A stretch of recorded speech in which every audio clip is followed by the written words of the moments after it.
อุดมไซเป็นแขวงหนึ่งที่นอนอยู่ในภาคเหนือของลาวพื้นที่ส่วนหลายเป็นภูสูงและมีธงเพียงเป็นบางส่วนนี่คือดินแดนแห่ง12ชนเผ่าและเป็นใจกลางของภาคเหนืออุดมไซ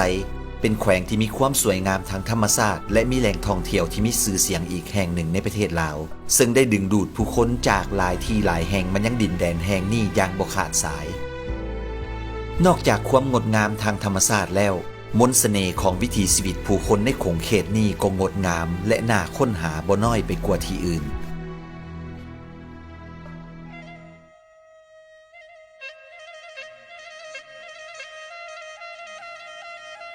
เจ้าเจ้า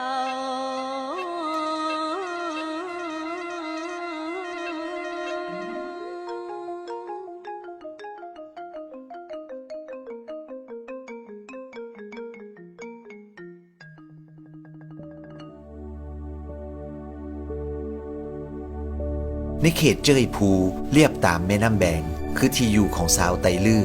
ซึ่งเป็นหนึ่งใน12ชนเผ่าที่อาศัยอยู่ในแขวงอุดมไซชาวไตลือมีความดุมันขยันเพียรลูกหลานของพวกเขาสามารถแบ่งเบาภาระของครอบครัวได้ตั้งแต่อายุยังน้อย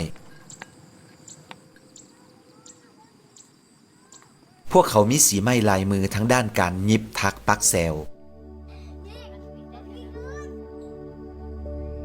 การปั้นหม้อล่อไหเพื่อสมไส้เองในครอบครัวและวางขายสู่ท้องตลาด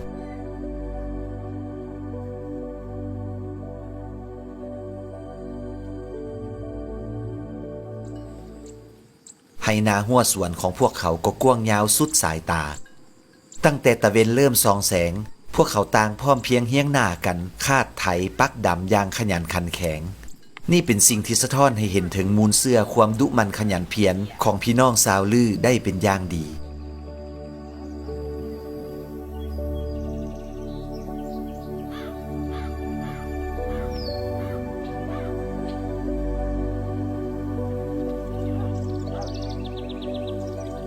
นอกจากการเฮ็ดไร่ไสนาแล้วพวกเขายังเลี้ยงสัตว์น้อยใหญ่เคียงคู่กันไป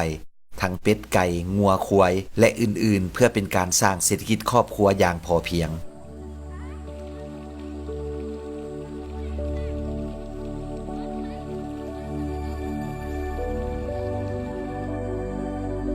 พืชพักจากสวนและเครื่องป่าของดงนอกจากจะนำมากินอยู่ในครอบครัวแล้วยังกลายเป็นสินค้าธรรมชาติวางขายในท้องตลาดหรือตามแคมทางบ่ว่าจะเป็นเห็ดป่า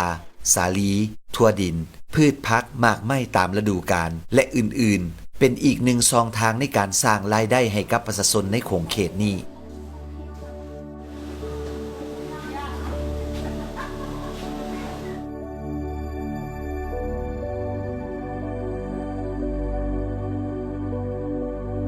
ย้อนการเปิดกว้างด้านนโยบายของภาครัฐว่าด้วยการนับถือศาสนาเฮ็ดให้ชาวไตลือจำนวนหลวงหลายในปัจจุบันหันมานับถือศาสนาพุทธร่วมกันสนองปัจจัยและเหือแหงสร้างแปลงวัดว่าอารามทนุบำรุงศาสนาอันเป็นที่เพิงทางจิตใจและเต้าโฮมความสามัคคีของชาวบ้านป่าแห่งนี้ให้มีความศรีวิไลทางจิตใจอย่างแท้จริงกีนาปาทักกีนานิกาปวนาลังกัตตาเตปาทักกีนีถึงจะอยู่ห่างไกลจากความเจริญและแสงสีแต่จิตใจของพวกเขายังเปี่ยมล้นไปด้วยศิลปะคือสิ่งที่สะท้อนให้เห็นความศรีวิไลทางจิตใจของมวลมนุษย์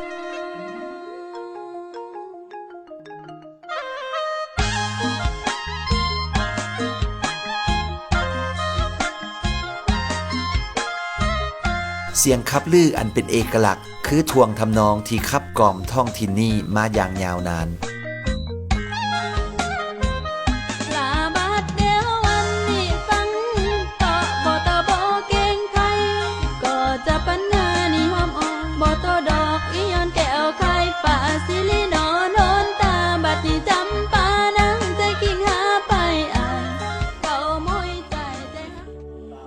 ถึงว่าการดำรงชีวิตจะติดพันกับธรรมชาติอย่างเรียบง่ายแต่ท่ามกลางการเติบใหญ่ขยายตัวของสังคมและการเปลี่ยนแปลงด้านต่างๆของสิ่งแวดล้อมเฮ็ดให้ผู้คนจำนวนหนึ่งต้องปรับตัวมูลไส้ธรรมชาติมาหับไส้ชีวิตการเป็นอยู่อย่างมีหัวคิดประดิษฐ์สร้าง ซึ่งเป็นจุดกำเนิดผลิตภัณฑ์สั้นดีอันเป็นของขวัญจากธรรมชาติที่แฝงอยู่ในคำว่าภูมิปัญญาชาวบ้านนั่นก็คือน้ำผึ้งแห่งเมืองแบง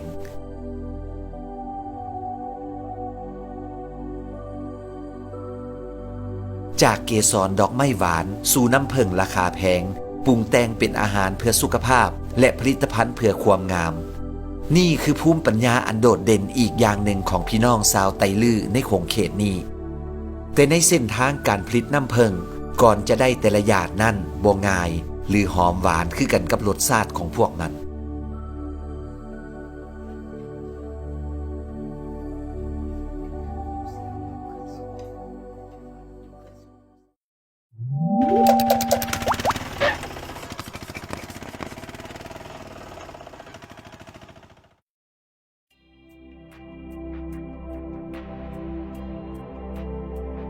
น้ำผึ้งคืออาหารอันทรงคุณค่าจากธรรมชาติที่ได้รับความนิยมอย่างแพร่หลายแต่ในปัจจุบันน้ำผึ้งจากป่าเริ่มหายากและลดน้อยถอยลงเพื่อสนองความเรียกร้องต้องการของผู้บริโภคเฮ็ดให้ประชาชนจำนวนหนึ่งผันตัวเองเป็นนักเลี้ยงผึ้งแบบพื้นบ้านผลิตน้ำผึ้งเฮี้ยนแบบธรรมชาติซึ่งในแขวงอุดมไซมีการเลี้ยงผึ้งอยู่ประมาณ55บ้านใน7เมืองในนั้นครอบครัวลุงสมบัติก็เป็นอีกครอบครัวหนึ่งที่เลี้ยงผึ้งเป็นอาชีพเสริม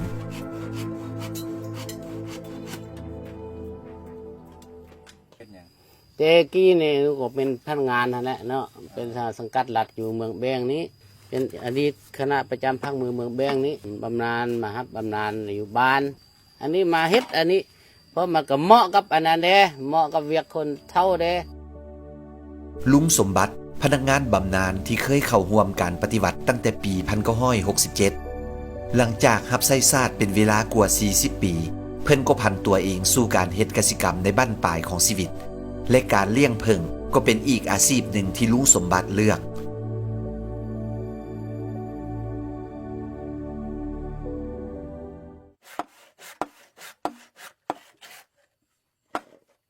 การเลี้ยงผึ้งนั้นเริ่มต้นจากการเฮ็ดหั้งผึ้งจากไม้เศษและโกนไม้ที่หาได้จากธรรมชาตินำมาดัดแปลงแต่งเติมให้เป็นโกนที่เหมาะสมแก่การเฮ็ดหั้งของผึ้ง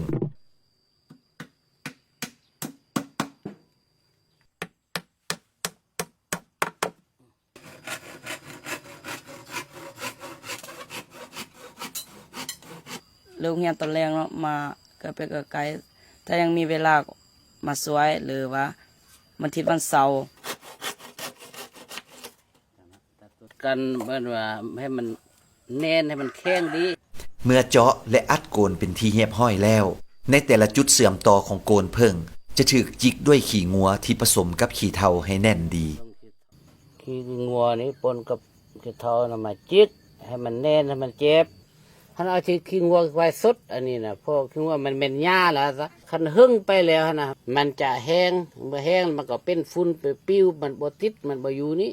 เอาขี้เถ้าเข้าผสมขี้เถ้ามันจะจับขี้งัวนี้หึ่งไปมันจะแข็งจนสมัยคันเขาป้าอยู่กลางแจ้งฝนตกมันก็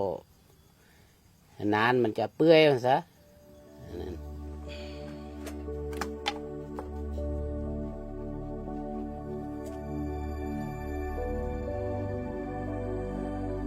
ส่วนทางในของโกนจะทาด้วยขี้ผึ้งและลนไฟให้มีกลิ่นหอมกลิ่นหอมของขี้ผึ้งจะเป็นตัวดึงดูดแม่ผึ้งให้เข้ามาเฮ็ดหั้งใส่หลังจากทาขี้ผึ้งและลนไฟสำเร็จแล้วก็จะอัดและจิกโกนอีกด้านหนึ่งก่อนนำไปตากแดดให้ขี้งัวแห้ง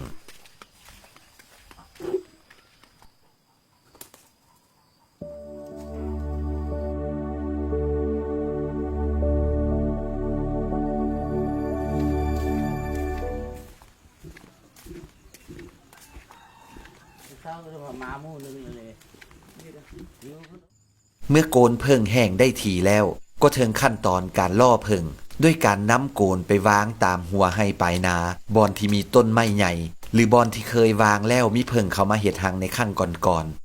3 มือขึ้นเมื่อแหละมันเข้าแหละเฮาต้องมันมาจ่อเบิ่งก็เคยเข้าหลายโกนแล้วบัดนี้นะฮอดยามมาเฮาต้องมาวางมันเคยมาต้องมาเข้า ต่อจากนี้ก็คือการรอคอยให้ฝูงผึ้งที่หาเก็บเกสรอยู่ในป่าบินมาพ่อโกนที่วางไว้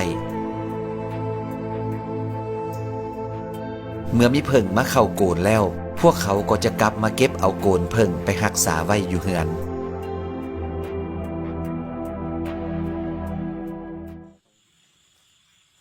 แต่การเก็บโกนผึ้งต้องเฮ็ดในเวลากลางคืนเท่านั้นเพราะผึ้งเป็นสัตว์ที่หากินในเวลากลางเวร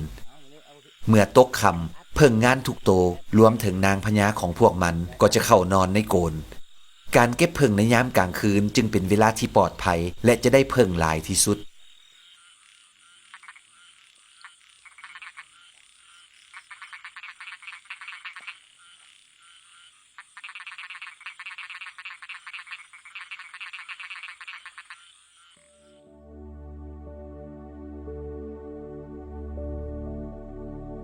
ในอรุณวันใหม่ผึ้งที่ถูกย้ายโกนเข้ามาไว้ในบ้านก็โบยบินออกจากหังไปหากินตามปกติหน้าที่หลักของพวกมันคือซอกหาและเก็บน้ำหวานจากเกสรของดอกไม้นานาชนิดกลับมาเลี้ยงสมาชิกในหังตามวัฏจักรชีวิตของแมงตัวน้อยๆ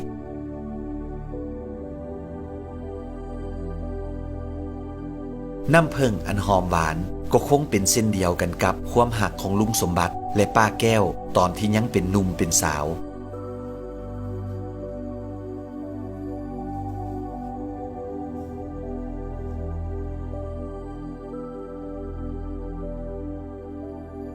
เรียนอยู่ภาคเสพุ่นแล้วก็จบปี82ก็ขึ้นมาทางบ้านเกิดอยู่หงสาเนาะไปลงพื้นฐานอยู่เมืองฮงซาพอดีอันเมียในนี้ก็ได้จบแพทย์จากปากเซ่เพิ่นมาจวบกันยามนั้นฮะหลังจากเอาผัวแล้วก็ขึ้นไปบ่อแก้วแต่งงานปี1990นั้นเรื่องราวระหว่างพนักงานปฏิบัติกับสาวแพทย์ที่ตกลงปลงใจกันสร้างครอบครัวและอยู่ร่วมกันจนเฒ่าแก่มาถึงปัจจุบันนี้พวกเขาทั้งสองก็ยังร่วมกันบรบัดรักษาต้นหักแห่งชีวิตและปัวแปลงสวนดอกไม้ให้เหล่าแมงผึ้งไต่ตอมนี่อาจจะเป็นชีวิตคู่ในอุดมคติของหลายๆคน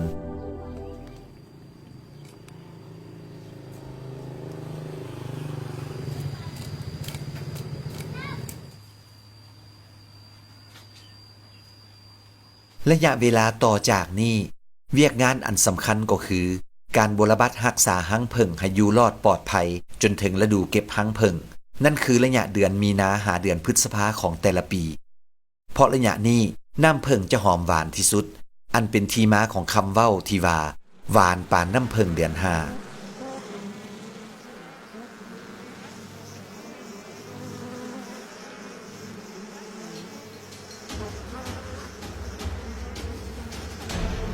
ถึงว่าผึ้งจะเป็นแมงไหม้ที่กินน้ำหวานจากเกสรดอกไม้และอยู่กันเป็นฝูง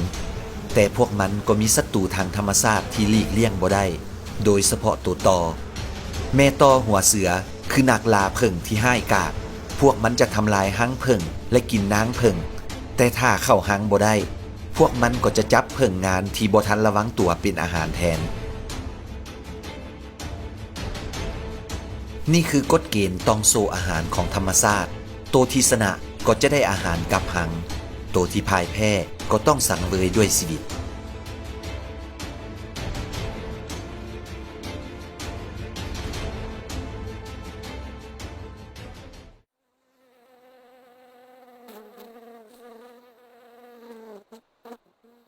หลายเดือนผ่านไปหากสังเกตเห็นผึ้งงานออกมาเฝ้าประตูหังอย่างคึกคืนและขนเกสรดอกไม้มาหลายผิดปกตินั่นเป็นสัญญาณบอกว่าผึ้งหังนั่นพร้อมเก็บแล้วการเก็บหังผึ้งจะนิยมเก็บตั้งแต่เช้ามืดเพราะเมื่อเวลาตะเวนเริ่มส่องแสงผึ้งงานจะเริ่มออกหากินและจำนวนหนึ่งก็จะออกมาปกป้องหังเฮ็ดให้แม่ผึ้งมีความดุร้าย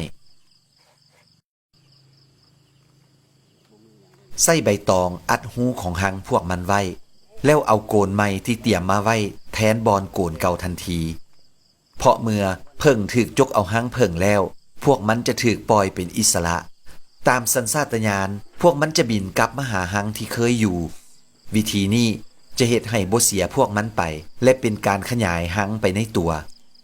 เสาทั้ง4 จะถูกขีดเพื่อป้องกันบ่ให้มดแมงมารบกวนบ่ดังนั้นอาจจะเฮ็ดให้เพิ่งย้ายหางหนีได้ก่อนจกหางเพิ่งต้องป้องกันตัวเองให้ดีเสียก่อนเพราะถึงจะคุ้นเคยกับคนแต่พวกมันก็ยังมีความดุร้ายเวลาที่ถูกบุกลุกหังอุปกรณ์ที่ขาดบ่ได้ก็แม่นได้สำหรับมัดแม่พญามีดตัดสำหรับตัดปีกแม่พญาและมีดสำหรับตัดหางเพิ่งขั้นตอนนี้ต้องได้ปฏิบัติอย่างระมัดระวังและเหตุภายในมุ้งเท่านั้นเพื่อบ่ให้เพิ่งที่แตกตื่นบินหนีหรือหุ้มตอดคนที่อยู่ภายนอก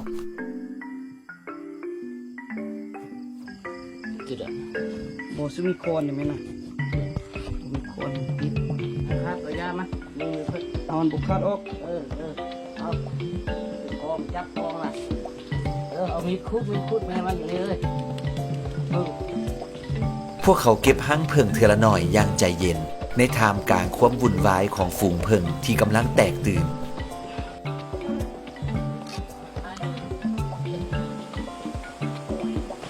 โอ้เบิ่งใจเบิ่งอันนั้นก่อนเบิ่งแม่พูดมันก็โอ้ดูจบมาทำงานเมื่อเก็บเอาหางเพิ่งจนหมดแล้วก็ต้องหาตัวของแม่พญาพวกมันในฝูงเพิ่งนับหมื่นตัวจะมีแม่พญาเพียงตัวเดียวการจะหาเห็นบ่แม่นเรื่องง่ายแต่ก็ต้องหาให้พบให้ได้ซึ่งบางครั้งก็กินเวลาไปหลายชั่วโมงถ้าหากบ่จับตัวแม่พญาของพวกมันไว้เพิ่งที่แตกตื่นจะย้ายหางหนีทันที นี่โอ้นี่เห็นเลยนี่เห็นหมดคนแล้ว จับเอาเลยได้ เอาอันนั้นเสื้อเอาเมื่อกี้นะมาฟุกไว้เอามีแซมมาได้ตัดมีดมามีแซมตัดน้อยนึง ยังบ่ตาย เมื่อจับแม่พญาได้แล้วมันจะถูกตัดปีกและผูกด้วยด้ายหลมๆมัดติดกับหางเพิ่งที่เกี่ยมไว้หลังจากนั้นเพิ่งงานส่วนที่เหลือก็จะบินมาเข้าหางใหม่และเฮ็ดหางในโกนที่มีแม่พญาของพวกมันอาศัยอยู่หลังจากจกน้ำเพิ่ง1หางพวกเขาจะขยายจำนวนได้อีกอย่างน้อย3หางซึ่งสามารถเฮ็ดได้3วิธีคือวิธีที่1แม่นจับแม่พญาวิธีที่2แม่นการใส่หางใหม่ตั้งแทนหางเก่าและวิธีที่3แม่นเอาหัวน้ำหวานเข้าวางล่อในหางใหม่ถือเป็นวิธีการขยายหางแบบง่ายๆแต่ได้ผลดีตลอดมา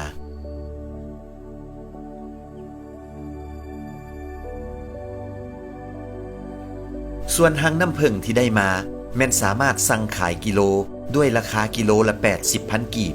โดยเฉพาะในฤดูแล้งจะมีคนจีนมาเก็บซื้ออย่างบ่ขาดสายอีกส่วนหนึ่งก็สามารถนำไปกันเอาเฉพาะน้ำผึ้งสดบรรจุขวดขายในราคาที่สูงกว่า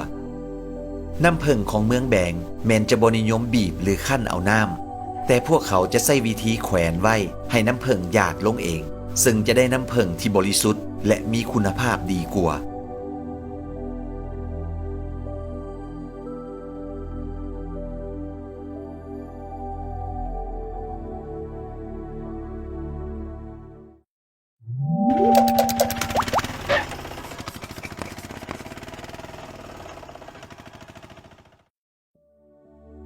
หลังจากการแขวนปลาไว้กว่า3 มื้อก็ได้น้ำผึ้งสดพร้อมบริโภคและปรุงแต่งเพื่อเพิ่มมูลค่า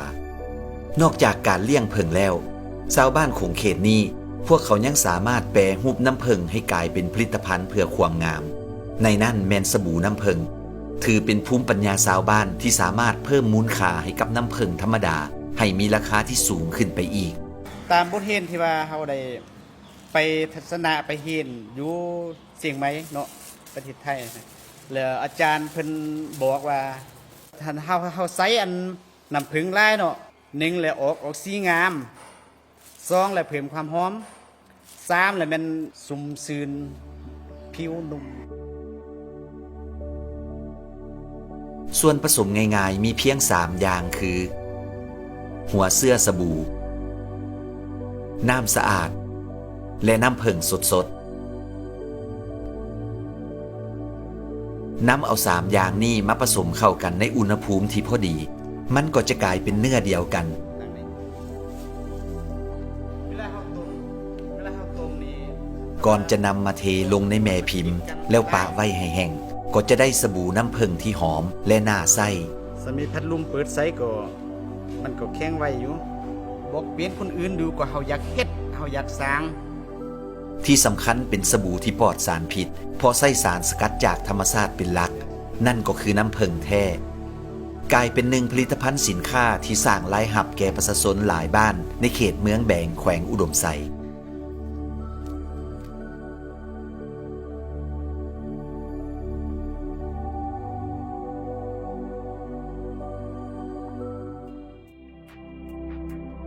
น้ำผึ้งอีกส่วนหนึ่งถือขายออกจากบ้านป่าเดินทางสู่เมืองใหญ่บรรดาห้านอาหารและโรงแรมคือกลุ่มทำอิฐที่มีความต้องการสูง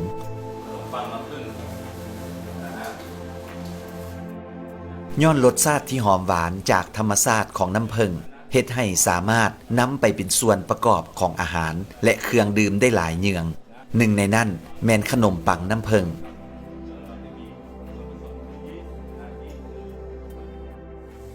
ในขั้นตอนการผสมแป้งพวกเขาจะใส่น้ำผึ้งลงไปแล้วปั่นทุกอย่างให้เข้ากันแล้วนำมานวดด้วยมือก่อนจะนำเข้าไปอบในอุณหภูมิประมาณ180 องศา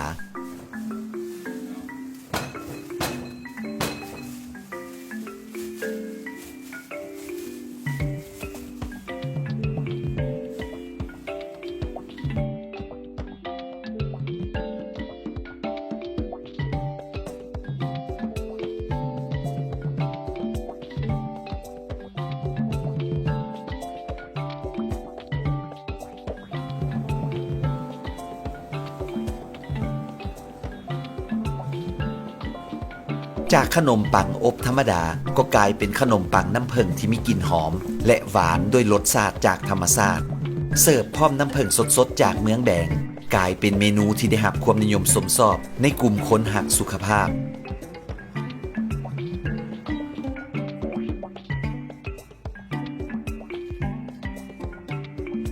นอกจากนี้แล้วน้ำผึ้งยังสามารถเสิร์ฟคู่กับของหวานชนิดอื่นๆอีกเช่นกล้วยทอดน้ำผึ้งหวดหน้าด้วยน้ำผึ้งสดเหมาะสำหรับทุกเพศทุกวัยหมากไม้รวมเพื่อสุขภาพหวดด้วยน้ำผึ้งก็เป็นรสชาติความหวานที่ยากจะลืมเลือนส่วนคนที่มักกินกาแฟและเครื่องดื่มหวานๆแต่บ่อยากได้รับผลกระทบจากน้ำตาลการแทนรสหวานด้วยน้ำผึ้งก็เป็นอีกทางเลือกหนึ่งที่ดีต่อสุขภาพเพราะน้ำผึ้งให้พลังงานสูงถึง300 กิโลแคลอรี่ต่อ100 กรัมสรรพคุณทั้งยาในน้ำผึ้งมีหลวงหลายภายมากจนบางคนถือว่าเป็นหนึ่งในสูตรยาสมุนไพรอายุวัฒนะ